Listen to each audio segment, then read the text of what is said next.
Алчевич, айтсаңыз, мына біз азыр ушул дыйкандарга жардам беретинде эмне көрсөтүп атабыз? Үрөөн боюнча бүгүнкү күндө жардам жок.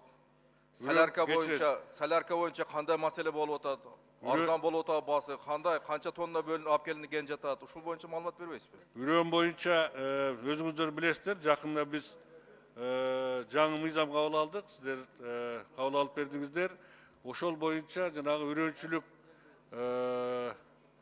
баягы чарбаларын дотация ылуу боюнча ошого атайын өкмөт быйылкы бюджетте 107 миллион акча карап койдук. Ошо каралып аткан солярканын баасы канчадан болот? Үрөөндүн баасы канча болот? Ошо алып келип аткан селитранын баасы канчадан берилет дыйкандаргачы? Бүгүнкү күндө Зиядин Исламович, дизелдик отундун баасы орточо наркы 44 сом. Региондоруна карап. Андан сырткары мына жер семчиштер боюнча биз барып өзүбүз сүйлөшүп келдик 2 жума мурда. Бүгүнкү күндө толугу менен бизге керектөөчү объем чыгып атат. Ошол жылдын аяга чейин сакталабы ошол баачы?